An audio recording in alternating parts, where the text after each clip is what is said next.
ختم نبوت کے دو مفہوم. یہ دو مفہوم کیا ہیں اس کو آپ آسانی سے سمجھ سکتے ہیں. اردو میں بھی ہماری اپنی زبان میں بھی ختم کے دو مفہوم ہیں. مثلا پیسے ختم ہو گئے، پہلے پیسے تھے اب نہیں رہے. کسی شے کا پہلے وجود تھا اب نہیں ہے. یا پنجابی میں کوئی کہے دانے مک گئے، پہلا تھا کچھ گندم تھی یا کوئی اور شے تھی اب نہیں ہے. یہ ختم نبوت کا ایک مفہوم ہے کہ وہ نبوت جو چلی آ رہی تھی حضرت آدم علیہ السلام سے، اس لیے کہ پہلے نبی حضرت آدم تھے، وہ نبوت جو چلی آ رہی تھی وہ ختم ہو گئی. اب حضور کے بعد کوئی نبوت نہیں. لیکن ایک دوسرا مفہوم اس کا کیا ہے؟ آپ کو معلوم ہے اسکول کا طالب علم کہتا ہے میں نے اپنا ہوم ورک ختم کر لیا. اب اس کے معنی کیا ہے؟ کامل کر لیا، مکمل کر لیا، پورا کر لیا، میں نے اپنا کام پورا کر لیا. ختم کا یہ دوسرا مفہوم ہے جس کی روح سے نبوت اور رسالت حضور پر کامل ہوئی. ذرا نوٹ کیجئے، پہلا مفہوم اپنی جگہ پر ایک واقعہ ہے، حقیقت ہے، لیکن اس میں فضیلت کی کوئی بنیاد نہیں ہے. ایک چیز چلی آ رہی تھی، آتے آتے ختم ہو گئی، چلیے واقعہ تو ہے، اس میں فضیلت کا کیا مفہوم ہوا؟ حضور کی عظمت کا کوئی پہلو سامنے نہیں آتا.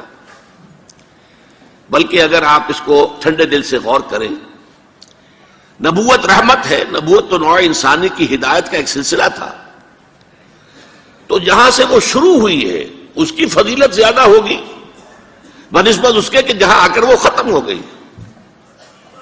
تو نوٹ کیجئے میری بات کو دوبارہ، یہ واقعہ ہے اپنی جگہ پر، لیکن اس کے اندر فضیلت کا پہلو نہیں ہے.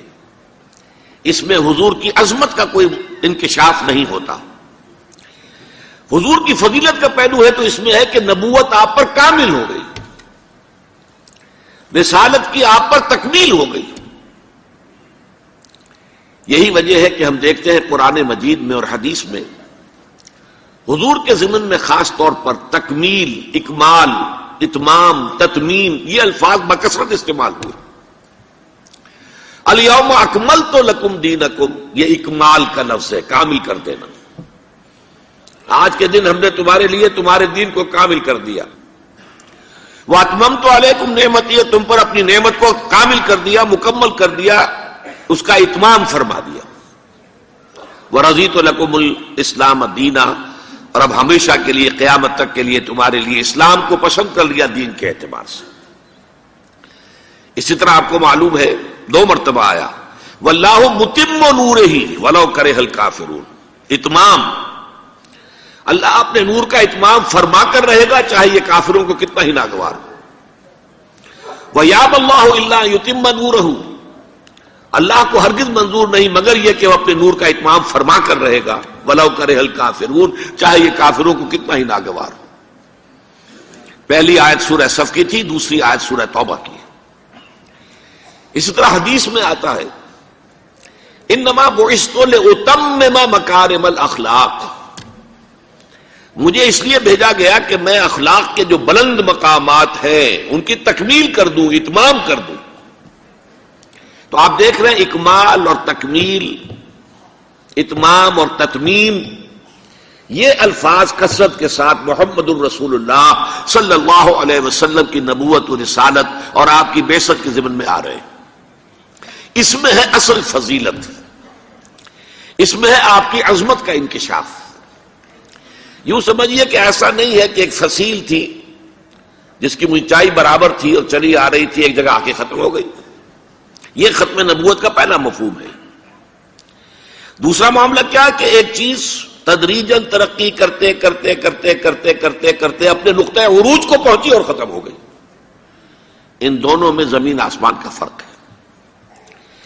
جو پہلا مفہوم ہے اس کی قانونی اہمیت بہت زیادہ ہے، اس لیے کہ اس کا نتیجہ کیا نکلتا ہے؟ حضور کے بعد اگر کسی نے دعویٰ کیا نبوت کا تو وہ کذاب، دجال، جھوٹا، کافر. اور جس کسی نے بھی اس کی تصدیق کی، اس کو مان لیا، وہ بھی دائرہ اسلام سے خارج، مرتد۔ یہ قانونی اہمیت ہے، قانونی اہمیت ہے۔ کوئی شخص مسلمان رہا یا نہیں رہا، یہ تو بڑا اہم مسئلہ ہے، قانونی مسئلہ ہے۔ اس کی بیوی کا اس سے نکاح جو ہے وہ ختم ہو گیا اگر اس نے کسی حضور کے بعد کسی نبی کی نبوت کا اقرار کر لیا یا خود اپنے نبی ہونے کا دعویٰ کیا، وہ پھر مرتد ہے، واجب القتل ہے۔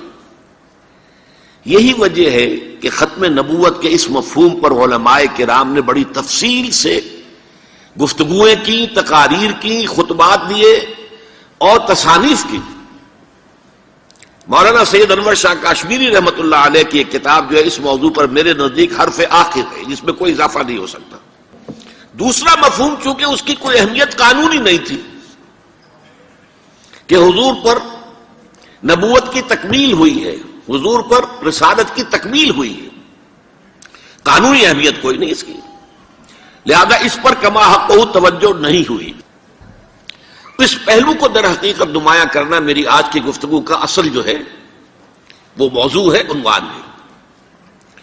یہی وجہ ہے کہ آپ دیکھتے ہیں کہ علماء کرام کی تقاریر میں ختم نبوت پر جب بھی گفتگو ہوگی صرف ایک آیت قرآن مجید کی ہے جو پیش کی جاتی ہے، سورہ احزاب کی آیت، ما کان محمد ابا احد من رجالکم ولکن رسول اللہ وخاتم النبیین۔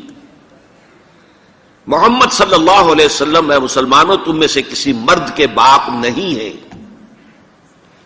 زید ابن حارثہ کو اگر حضور نے منہ بولا بیٹا بنا لیا تھا تو منہ بولا بیٹا کوئی حقیقت نہیں رکھتا، ورنہ آپ کسی مرد کے والد نہیں ہیں۔ آپ کو اللہ نے بیٹے دیے بھی ابتدا میں، وہ فوراً فوت ہو گئے۔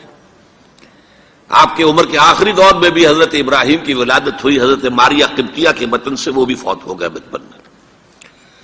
تو ما کان محمد ابا احد من رجالکم ولکن رسول اللہ وخاتم النبیین، وہ تو اللہ کے رسول ہیں اور نبیوں کی مہر ہیں، مہر لگ گئی، اب یہاں سے کوئی اور شے نہیں نکل سکتی، یہ بند ہو گیا راستہ، یہاں سے اب کسی اور نبوت کے اجرا کا سوال پیدا نہیں ہوتا۔ اور یہ آج کس کانٹیکسٹ میں آئی ہے؟ عرب میں ہمیشہ سے ایک رواج چلا آ رہا تھا، اور یہ ان کے یوں سمجھیے تہذیب اور ثقافت کا ایک جزو لازم تھا۔ کسی کا اگر منہ بولا بیٹا ہے اور اس کا انتقال ہو گیا یا اس نے اپنی بیوی کو طلاق دے دی، تو منہ بولے بیٹے کی مطلقہ بیوی یا بیوہ، اس سے وہ شخص جو ہے باپ، وہ کبھی نکاح نہیں کر سکتا، وہ حرام مطلق۔ شریعت میں یہ نہیں ہے، شریعت میں سلمی بیٹے کی بیوی جو ہے وہ حرام مطلق ہے، وہ بیوہ ہو جائے، وہ مطلقہ ہو جائے، باپ شادی نہیں کر سکتا، ناممکن، محرمات ابدیہ میں سے ہے۔ لیکن منہ بولے بیٹے کی کوئی حیثیت نہیں۔ اس رسم کو توڑنے کے لیے اگر خود حضور صلی اللہ علیہ وسلم اس پر عمل نہ کرتے تو کسی طرح بھی یہ صورت ختم نہیں ہو سکتی تھی۔ یہی وجہ ہے کہ حضرت زینب سے جبکہ انہیں طلاق دے دی تھی، حضرت زید ابن حارثہ نے، اللہ تعالیٰ نے نکاح کر دیا حضرت زینب کا حضور کے ساتھ، آسمان پر، زمین پر نکاح بعد میں ہوا ہے۔ اور یہاں فرمایا اگر اب محمد یہ کام نہ کرتے تو ان کے بعد تو کوئی نبی آنے والا ہے نہیں، لہذا اس غلط رسم کی اصلاح کی کوئی شکل نہ ہوتی اگر یہ کام نہ ہوتا کہ خود محمد رسول اللہ صلی اللہ علیہ وسلم اپنے منہ بولے بیٹے زید ابن حارثہ کی مطلقہ حضرت زینب سے شادی نہ کرتے۔ یہ اس معنی میں قانونی جو مفہوم ہے ختم نبوت کا، اس کے اعتبار سے ریلیونٹ آیت ہے، اس میں کوئی شک نہیں۔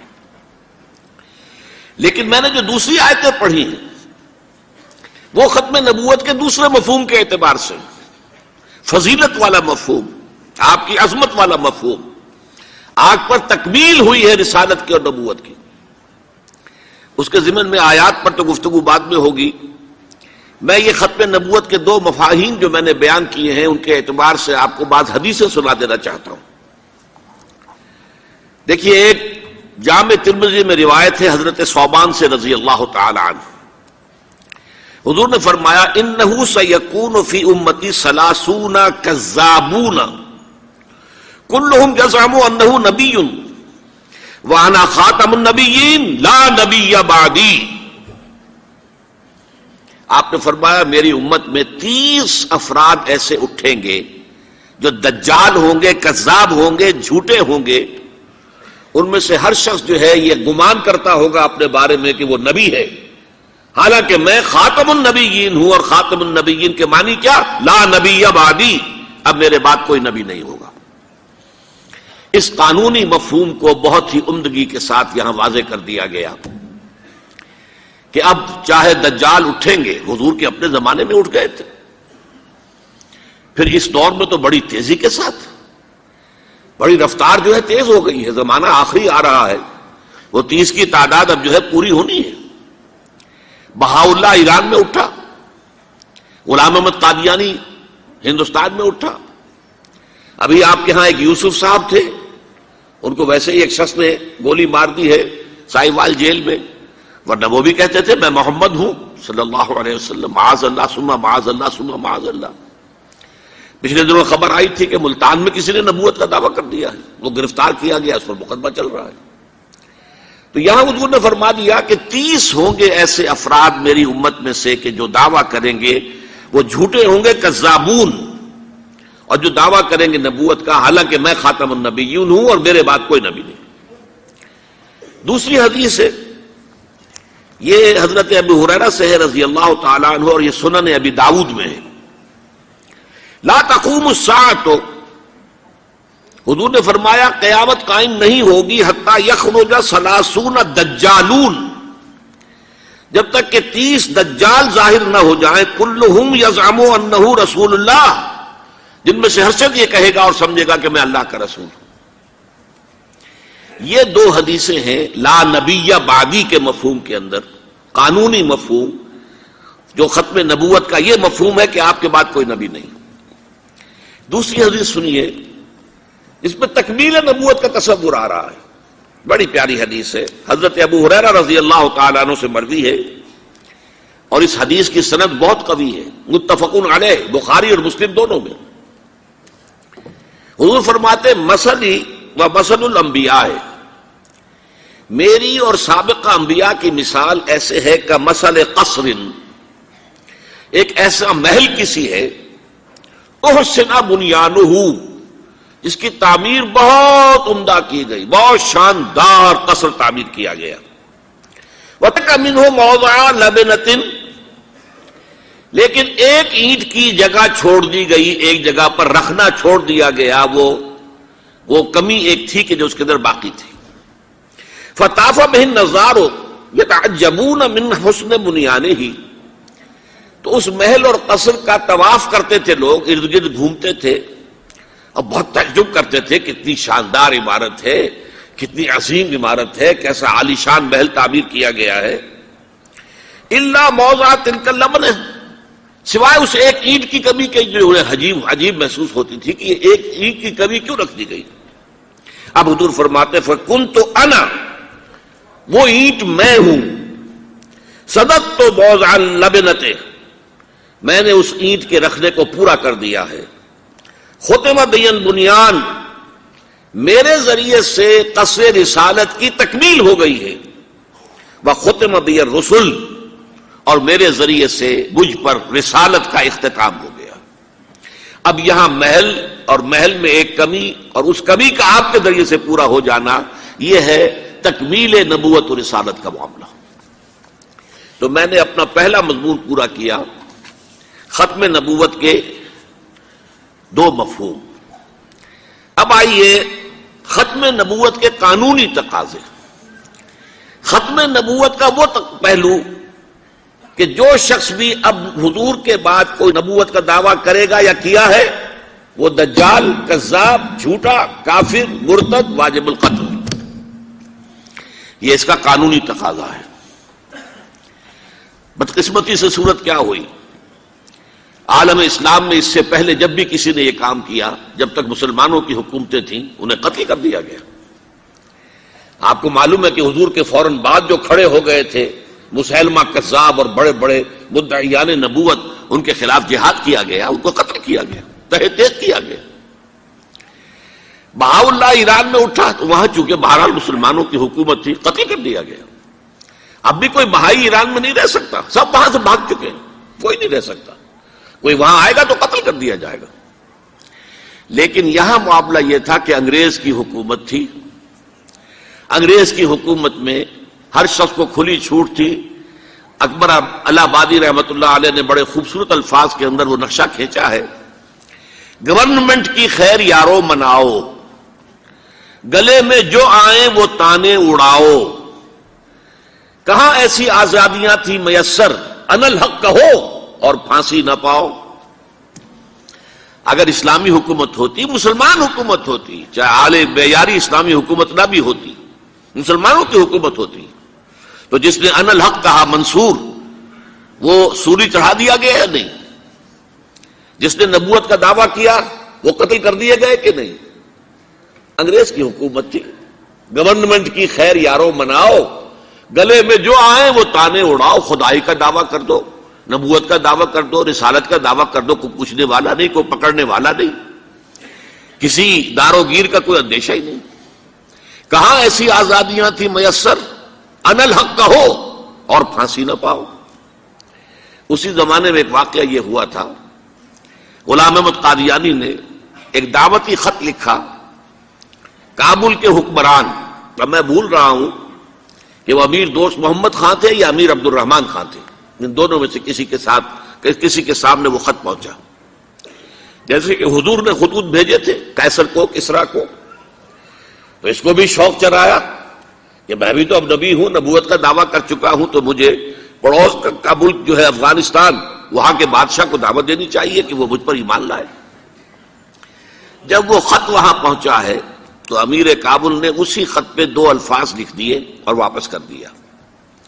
الفاظ کیا تھے؟ ای جا بیا, یہاں آؤ ذرا اور یہاں آ کر تم دعویٰ کرو نبوت کا. یہ تم انگریز کی چھتری تلے بیٹھے ہوئے دعوے کر رہے ہو, انگریز کے سائے تلے جو ہے, اور انگریز جو ہے تمہیں سپورٹ کر رہا ہے. تم نے جہاد کو جو ہے ختم کر دیا, دین کے لیے حرام ہے اب دوستو قتال, حرمت قتال. انگریز کو اور کیا چاہیے تھا؟ گلیڈسٹن نے, جبکہ وہ وزیر اعظم تھا برطانیہ کا, اس نے کہا تھا اپنی پارلیمنٹ میں قرآن کو لہرا کر, جب تک یہ کتاب دنیا میں موجود ہے امن قائم نہیں ہو سکتا. یہ تو جہاد اور قتال کی بات کرتی ہے. تو ان کو اور کیا چاہیے تھا کہ اگر کوئی اس قتال کو ختم کر دے, منسوخ کر دے, اور مسلمانوں میں سے جذبہ جہاد اور قتال فی سبیل اللہ کو نکال دے, تو اس سے بڑی اور کیا خدمت ہوگی. لیکن یہ کہ اگر تمہیں یہ دعوت دینی ہے تو ذرا یہاں آؤ, ای جا بے آ, یہاں آ کے یہ دعوت دو مجھے, تاکہ تمہارے 14 طبق روشن ہو, تمہیں معلوم ہو کہ اس دعویٰ کرنے کا مطلب کیا ہے. لیکن ایک بات میں اب آپ سے عرض کر رہا ہوں, ہم پر اللہ کا بڑا کرم ہوا تھا, اس میں کوئی شک نہیں. اس ملک میں 1974 میں جو فیصلہ ہوا قادیانیوں کے غیر مسلم اقلیت قرار پانے کا, وہ واقعہ یہ ہے کہ بہت ہی مبارک فیصلہ تھا. اس کے لیے تحریک جو اٹھی وہ بھی بہت ہی عمدہ تھی, بہت پرامن تھی, بہت منظم تھی. مولانا سید محمد یوسف بن نوری رحمت اللہ علیہ اس کے قائد